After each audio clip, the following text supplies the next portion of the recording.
What's up, Fit Habit family? Today I'm in the kitchen, I'm doing some recipe renovation. So I thought I would take you along on that journey with me. So this is definitely a recipe video, but it's kind of behind the scenes because in actuality, I'm testing a recipe. I don't have it refined yet. So whatever you see in this video, don't necessarily follow it. Watch for the blog post below, which will have the final recipe in it because I do a lot of testing while I'm baking. So not only are you going to learn how to healthify an existing recipe, but you're also going to learn how to bake with protein powder. So I do this quite often because it adds extra protein without adding a ton of extra calories. It also adds extra volume to your baking and it is healthy, but it's also tasty. So bear with me and let's make some carrot cake muffins with protein. Okay, the first thing I do when I'm renovating a recipe is find some existing recipes that I like and then look for opportunities to make it a little bit healthier. So the recipes I found called for around 2 cups of flour and also like a stick of butter, 4 eggs,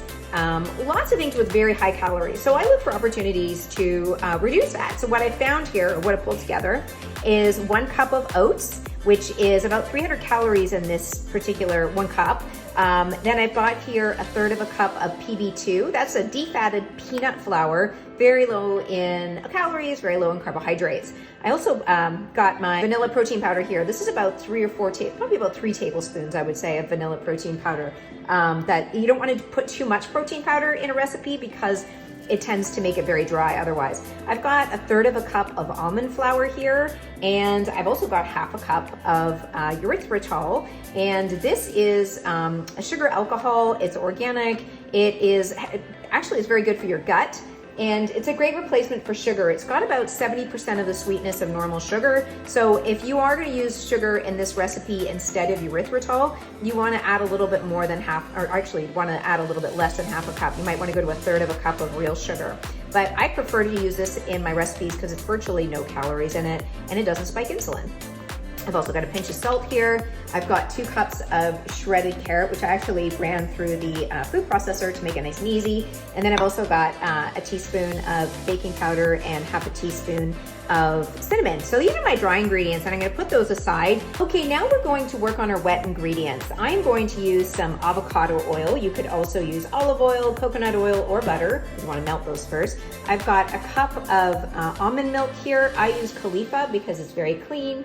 And I also have 2 eggs instead of 4. And I'm gonna use a little bit of fat-free protein, high protein Greek yogurt. I'm gonna use that instead of butter. So let's start with adding our olive oil, or avocado oil, I should say. That's 2 tablespoons right there. Sometimes I wing this. And our 2 eggs.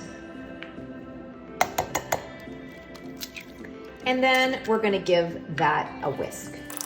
Okay, now that I've got the oil and eggs mixed together, rather than adding the other wet ingredients right away, I'm gonna start adding in some of the dry ingredients.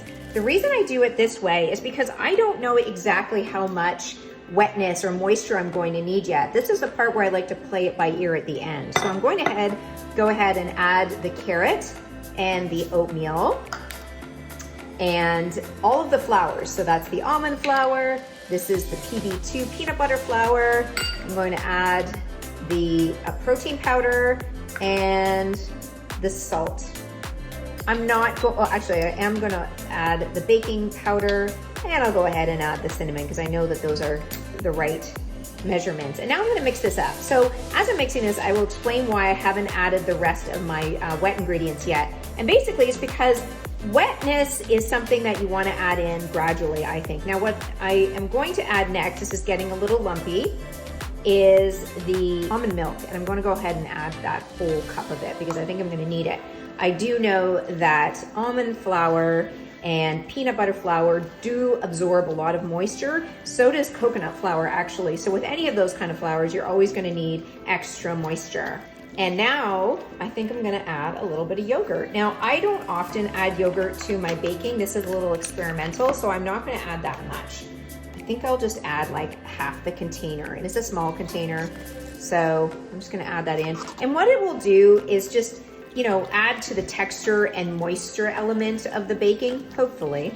I know I sound like I know what I'm doing right now, but a lot of this is just trial and error.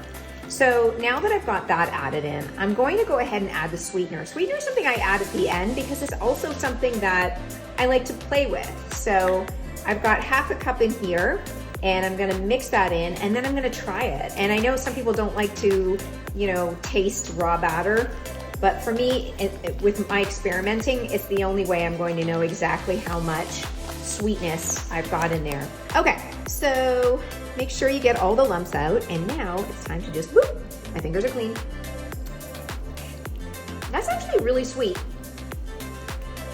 It tastes good, actually, but you know what I think I'm gonna do? Because I often like to over sweeten just a little bit. So I'm gonna add a little bit of liquid stevia, and I put this in a lot of my recipes.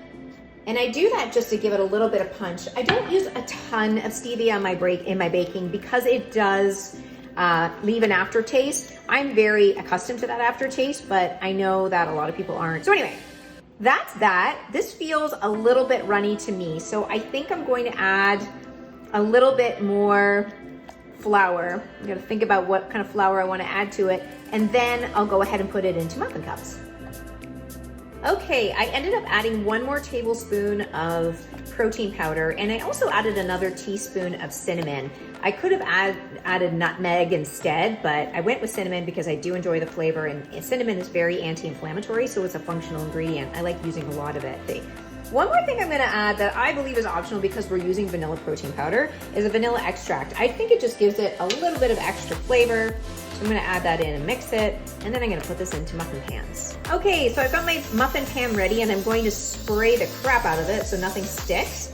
I should mention that I've also already got my oven preheated to 350 degrees.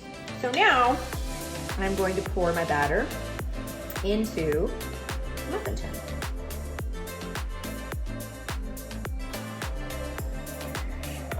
Okay, here we have them. I was a little worried about how this was going to come together, but they actually look really good. So I've cooked these at 350 for 30 minutes, and then I let them cool for about another 10 minutes. And now we have a beautiful looking protein carrot muffin. So the true test is to taste it, and we'll see how this goes. Yep, really good. So there you have it. I'll write the whole recipe below, and enjoy.